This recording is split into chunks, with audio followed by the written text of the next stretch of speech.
Welcome to Yorkshire. But what is a Yorkshire, and how did it get here?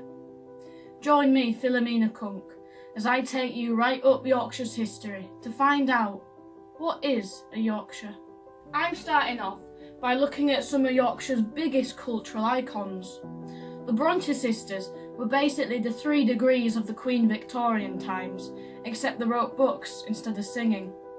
They lived in Haworth, but they didn't star in the Railway Children. Hello, bookwoman. What are you an expert on? Well, I'm an expert on the literary works of the Bronte sisters. Can you explain why Wuthering Heights is one of the greatest and most influential works of English literature to come from Yorkshire? Well, it's because I read it and found it right boring. Oh? I mean, you think it's going to be this great love story, but she just dies halfway through. And there's no dancing either. Yeah, the woman who wrote it took out the dancing from the video, which was the best bit if you ask me. You do realise that Kate Bush didn't write the book Wuthering Heights.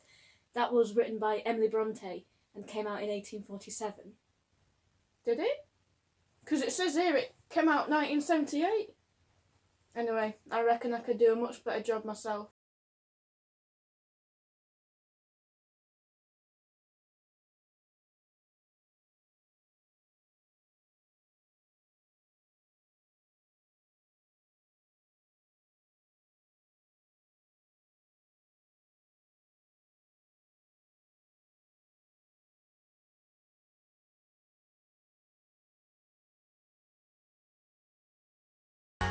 Yorkshire really came into its own with the Industrial Revolution, when we discovered that we could burn fossilised dinosaurs because the RSPCA hadn't been invented yet.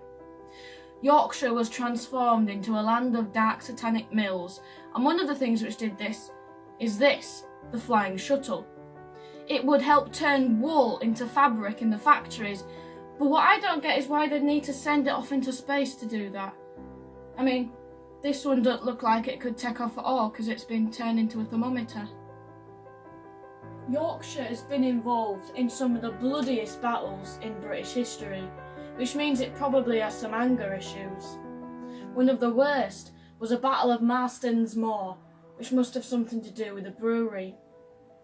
There have been so many battles in Yorkshire that it means that everything is probably built on dead bodies, which means that right now I'm literally standing on dead people. It's impossible to study British history without running into Yorkshire at some point. That's how important it is. After all, we showed the world that you can win a battle if you stand under a bridge and stab a man in his privates. So I hope that you've at least discovered something about Yorkshire. Join me next week as I ask, why are bananas silent?